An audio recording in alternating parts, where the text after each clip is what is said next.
శ్రీమాత్రే నమః. అందరికీ శుభోదయం అండి. శ్రావణ శుక్రవారం ఈరోజు అందరూ చక్కగా పూజ చేసుకుంటున్నారని అనుకుంటున్నాను. ఈరోజు జంధ్యాల పౌర్ణమి. జంధ్యము వేసుకునే అలవాటు ఉన్న వాళ్ళు, అంటే బ్రాహ్మలే కాకుండా కొన్ని కులాల్లో వేసుకుంటారు జంధ్యం. జంధ్యం మార్చుకున్నారని అందరూ అనుకుంటున్నాను. తర్వాత రాఖీ పౌర్ణమి, అందరూ సోదరుని వాళ్ళందరూ రాఖీ కట్టుకున్నారని అనుకుంటున్నాను. అది నిజానికి అసలు ఉత్తరాది వారి పండగ. తెలంగాణలో కూడా బాగా జరుపుకుంటారు. కానీ ఇప్పుడు ఈ సోషల్ మీడియా పుణ్యమాని ప్రతి వాళ్ళు రాఖీకి చాలా హడావిళ్ళు చేస్తున్నారు. అది సంగతి అండి. రాఖీ కట్టేయగానే సరికాదు, ఆ అన్న అప్ప చెల్లెళ్ళు అన్నదమ్ములు ఒకరి యందు ఒకరు ప్రేమ కలిగి ఉండాలని నేను కోరుకుంటున్నాను. రక్త సంబంధం ఎప్పుడు రక్త సంబంధమే, వాళ్ళని దూరం చేసుకోకూడదు. కనీసం ఒక్క మాటైనా వాళ్ళని పలకరిస్తూ ఉండాలి. పెట్టిపోతలు అన్నీ చేసే ఎక్కర్లేదు. అంటే కొంతమంది చాలా ఆడపిల్లలు ఆశపోతుగా ఉండి రాఖీకి కట్టి అతనికి తోచింది అవునా అతను ఇవ్వచ్చు సోదరుడు, ఇంతే ఇచ్చారు అంతే ఇచ్చారు అని వాళ్ళు పేర్లు పెట్టేస్తున్నారు. సంసారం నడిపే మగవాడు ఎక్కడి నుంచి డబ్బు తీసుకొచ్చి ఎంతని ఇస్తాడండి? ఇటు కొంతమంది కుటుంబాల్లో భార్య ఒప్పుకోకపోవచ్చు, అతని దగ్గర డబ్బున్నా ఇవ్వలేని పరిస్థితులు ఉండొచ్చు. భార్య ముఖ్యంగాని రోజు నిత్యం ఇంట్లో ఉండేది వీళ్ళు కాదు కదా, అందుకని ఆమె చెప్పినట్టు వినవలసి వస్తుంది. ఇలా పరిస్థితులన్నింటినీ కూడా ఎక్క చెల్లెళ్ళు అర్థం చేసుకోవాలి. ఎంత ఇస్తే అంత ఆదరాభిమానాలతో తీసుకోవాలి. అలాగే వీళ్ళు కట్టాలి, సోదరుడు క్షేమంగా ఉండాలని. ఈ రక్షాబంధనం వీళ్ళు కట్టేది వాళ్ళకి రక్ష అవుతుందని. అంతేగాని డబ్బుతో కొలవడం, వస్తువులతో కొలవడం, చీరలతో కొలవడం ఇలాంటివి అసలు చెయ్యకూడదు. దాని బదులు కట్టడం మానేయడమే నయం. ఎందుకంటే అన్నదమ్ములకి శాపరార్థాలు పెట్టి వాళ్ళు ఎంతోమంది ఉన్నారు. అది చాలా తప్పు. అలాగే డబ్బు ఉండి మీకు ఇవ్వగల శక్తి ఉన్నప్పుడు ఆడపిల్లకి ఎంతో ఇంత ఇవ్వడం కూడా మంచిదే సోదరులు. ఇది కేవలం ప్రేమపూర్వకంగా ఉండాలి అంతే. అంతే తప్ప ఏదో ఆశించి అన్నది చెయ్యకూడదు. ఎప్పుడు దాని బదులు మానేస్తేనే నయము. అది సంగతి. మా ఇంట్లో అయితే ఇటు పెద్ద మా అత్తగారు వాళ్ళ ఇంట్లో కానీ మా ఇంట్లో కానీ అంతా రాఖీలు కట్టేసుకుని ప్రేమలు ఉన్నా కూడా ప్రేమగా ఉన్నా కట్టుకోవడం అన్నది పెద్ద అలవాట్లేదు. జంధ్యం అయితే మార్చుకుంటారు చక్కగా. అదండి ఈరోజు శ్రావణ శుక్రవారం పూజ అన్నీ కూడా నాకు కూడా చక్కగా జరిగాయి. భగవంతుడికి, ఆ మహాలక్ష్మికి. తర్వాత ఈరోజు మహా పుణ్యమైన రోజు, మంచి రోజు శుక్రవారం. ఇటు గాయత్రీదేవికి జంధ్యాల పౌర్ణమి. ఆ గాయత్రీదేవి కరుణ ఉంటేనే మనకి జ్ఞానం అన్నీ వస్తాయి. అన్నీ చతుర్విధ వేదాలు చదివిన ఆ మహాతల్లి కరుణ మనందరి మీద ఉండాలని కోరుకుంటున్నాను. అందరూ జ్ఞానపూర్వకంగా ఉండాలి. ఈ గాయత్రీదేవి అంశే సరస్వతీదేవి, ఆవిడ జ్ఞానాన్ని ఇచ్చిదే. తర్వాత ఈరోజు గ్రహణం అని చెప్తున్నారు, కానీ చాలా పంచాంగాల్లో భారతదేశంలో కనిపించదంటున్నారు. కానీ సోషల్ మీడియాలో కొంతమంది మాత్రం సంపూర్ణ చంద్రగ్రహణం, చాలా జాగ్రత్తగా ఉండండి, కొడుకులు ఉన్నవాళ్ళు ఇలా చెయ్యాలి అలా చెయ్యాలి ఏమిటేమిటో చెప్పేస్తున్నారు. కానీ నేను పంచాంగంలో చూసిందే భారతదేశంలో లేదు అన్నదే నేను ఫాలో అవుతున్నాను. అందుకని మిగతా వాళ్ళు మరి మీ ఇష్టాలు. అయితే నేనైతే ఈ చంద్రగ్రహణాన్ని పాటించడం లేదు. అది సంగతి అండి. మామూలుగా అయితే కనుక ఆ గాయత్రీదేవికి మహాలక్ష్మికి ఎంతో ప్రీతికరమైన రోజు ఈరోజు. రెండూ కలిసి రావడం చాలా ఇది. ఈరోజు అయితే నేను హిందూ గారు పంపించారు కట్టుకుంటానన్నాను, కానీ బ్లౌజ్ కుట్టడం అవి కుదరలేదు. ఇంకా 2 శుక్రవారాలు ఉన్నాయి. తప్పకుండా ఇంకో శుక్రవారం మీరు పంపించారు కట్టుకుంటాను హిందూ గారు. ఇది సంగతి అండి. అయితే ఎప్పుడు మనిషి, నేను నా అనుభవంతో చెప్తున్నాను, సంపదలు కావాలి ఇవన్నీ కోరుకునే ముందు లక్ష్మీదేవిని, లక్ష్మి, మహాకాళి, మహాసరస్వతి, మహాలక్ష్మి, ఈ 3 అవతారాలు ఒకటే. అదే లలితా పరమేశ్వరి, ఆవిడ అంశలే ఇవన్నీ. మనకి జ్ఞానాన్ని కావాలని కోరుకోవాలండి. నేను ఎప్పుడూ ఎవరికైనా అదే చెప్తాను. జ్ఞానం ఉంటే మనం చేసే పనులు మంచిగా సత్ఫలితాన్ని ఇస్తాయి. ఆ సమయానికి మంచి ఆలోచన వస్తుంది. అవే సిరి సంపదలు, కీర్తి ప్రతిష్టలు అన్నీ ఒకదాని వెంట అవే వస్తాయి జ్ఞానం ఉంటే. అజ్ఞానంతో చేసే పనులు ఏవి సరైన ఫలితాన్ని ఇవ్వవు. ఎప్పుడు కూడా నేను కుటుంబంలో అందరికీ నాకేంటి, ఈయనకేంటి అంటే పెద్దవాళ్ళమైపోయినా జ్ఞానం ఉండాలని ఏం లేదు. మనం మా అజ్ఞానంతో మనం ఏం చేస్తామో, మన నిర్ణయాలు పొరపాటు అవ్వచ్చేమో.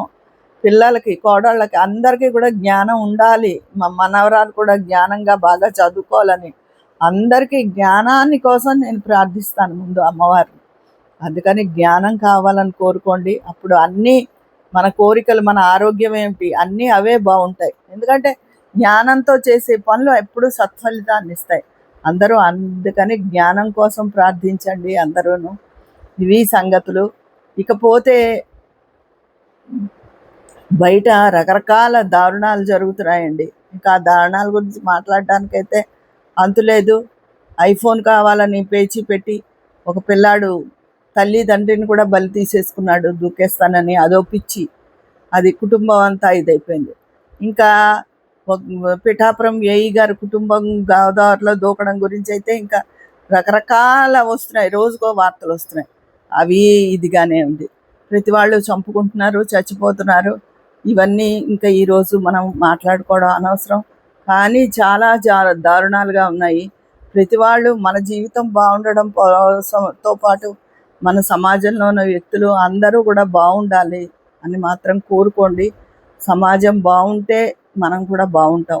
ఆ సమాజం బాగుండాలన్న ప్రార్థనని ఎవ్వరూ మర్చిపోవద్దు. ఎప్పుడు నేను చెప్తాను కదా, పూజ టైంలో ఒక్క నిమిషం ఇలా పట్టుకుని చిన్న ఒక గ్లోబు రూపంలో మన భారతదేశాన్ని ఊహించుకుని అది మన దేశం బాగుండాలి, మన దేశానికి మంచి రక్షణ వ్యవస్థ ఉండి మన ఆర్మీ జవాన్లు అందరూ బాగుండాలి, అలాగే దేశం సుభిక్షంగా ఉండాలి అని కోరుకోవాలండి. అంతేకాని మన దేశం ఇంతే బాబాయ్, ఈ పరిస్థితులు మారవు బాబాయ్, వీళ్ళు ఎంతే వెధవలు అలా ఎప్పుడూ అనుకోకూడదు. ఆ చెడ్డే వెళ్తుంది ఎప్పుడు భావాల్లోకి, విశ్వంలోకి. అలా కాకుండా అందరూ మంచే కోరుకున్నారనుకోండి, మంచే జరుగుతుంది. మన దేశం బాగుంటేనే మనము బాగుంటాం. నేపాల్లో పాపం మంచు పర్వతం, హిమాలయ పర్వతం మీద పడిపోయి డ్యాము డ్యామేజ్ అయిపోయి విరిగిపోయి ఆ ప్రళయం, జల ప్రళయం వచ్చిందండి. నిజంగా అది చాలా దారుణం. ఊహించండి వాళ్ళు.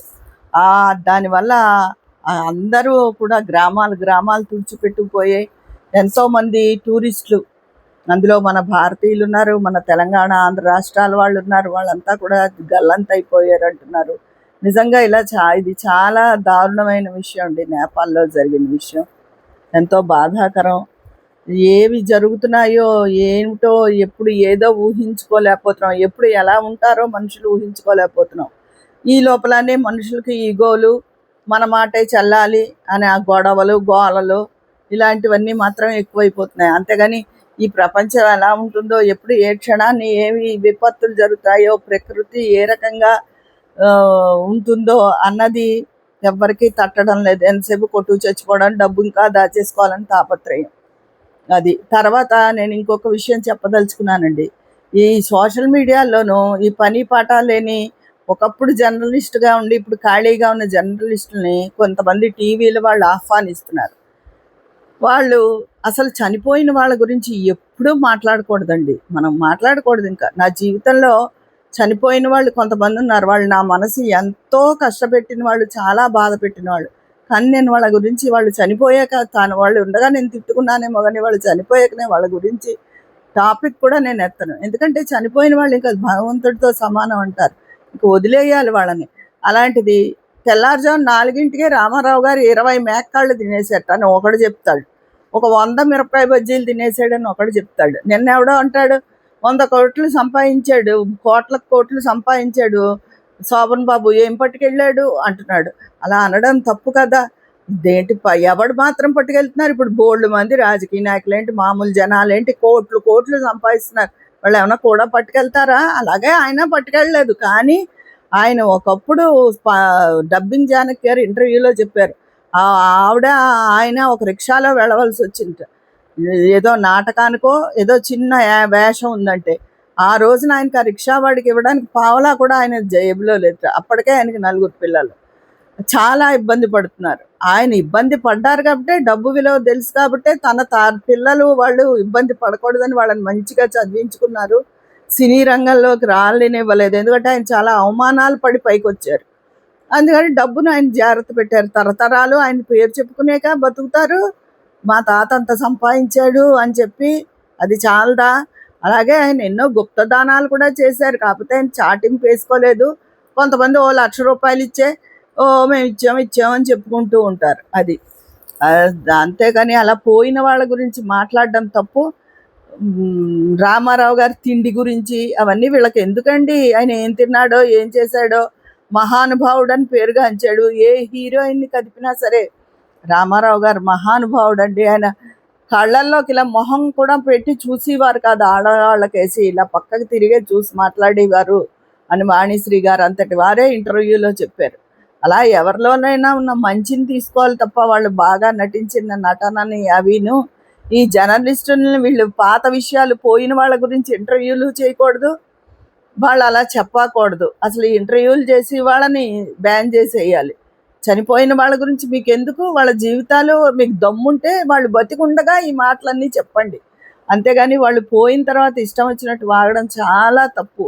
అది చాలా అసహ్యకరమైన విషయం. అది నాకు అసలు నచ్చదు అలాగా. ఎవరైనా నీకు ధైర్యం ఉంది, ఆ మనిషి బతికుండగానే ఎదిరించు నీకు నచ్చపోతే. అంతేగాని పోయాకెందుకు వాక్కోవడం? అది కూడని విషయం. అందుకని నాకు నచ్చదు అసలు. పైగా హీరో వాళ్ళ గురించి శోభన్ బాబు గారు వారసులు లేరని మాట్లాడితే ప్రతివాడు ఆయన పిసినారు అంటూ ఉంటారు. ఎంతోమంది ఆయన ఎన్నో గుప్తదానాలు చేశారు. ఆయన దగ్గర ఉన్న వర్కర్స్ అందరికీ ఇళ్ళు కట్టించారు, ఇన్సూరెన్సులు చేశారు, ఎంతో బాగా చూశారు. మదర్ తెరిసా ట్రస్ట్కి ఎన్నో కోట్లు ఆయన సంవత్సరానికి ఒకసారి ఇచ్చేవారు. ఇవన్నీ చెప్తూ ఉంటారు. అవి చెప్పి తక్కువ పిసినారి అని ముద్ర వేసేస్తారు. ఆయన పిసినారిగా ఉండకపోతే ఆయన జీవితం ఒకవేళ సరిగ్గా లేకపోతే వీళ్ళు పట్టుకెళ్ళి డబ్బులు ఇస్తారా? అలా ఎంతోమంది పాత తరం నటులు బాధపడిపోలేదా? అది మాటలు చేయకూడదు. రామారావు గారి తిండి గురించి ఎందుకు? తింటారు, కొంతమంది తింటారు. తిన్నారో లేదో వీళ్ళు వెళ్ళి చూసారా? 20 మేక్కాళ్ళు పొద్దున్నే 4ంటికి తినేసాడు ఆయన. ఏంటో పిచ్చవాగుడు. అది మరి బాలకృష్ణ గారు వాళ్ళు ఫీల్డ్లోనే ఉండి ఎందుకు ఇలాంటివి ఖండించరో నాకు అర్థం అవ్వట్లేదు. అవన్నీ ఒక సంగతి అండి. ఇది ఈరోజు వరలక్ష్మి వ్రతం సందర్భంగా ఎవరైనా కిందటి వారం కుదరని వాళ్ళు ఈ వారం చేసుకుంటారు. చాలా సంతోషం. మరి ఈరోజు నేను చేసిన వీడియో మీద మీ కామెంట్లు అభిప్రాయాలు తెలియచేసేయండి. సర్వే జన సుఖినో భవంతు. అందరి క్షేమాన్ని కోరుకోండి. ఎందుకంటే ప్రపంచమే అల్లకల్లోలంగా ఉంది. నేపాల్ విషయం చాలా దారుణం. వాళ్ళ జలప్రళయం అదిను. అందరూ బాగుండాలని అనుకోండి. ఉంటాను మరి. మీ అభిప్రాయాలు కామెంట్ బాక్స్లో తెలియజేసేయండి. అక్కడ మాట్లాడుకుందామా? మీ స్నేహితురాలు విజయ పన్నాల.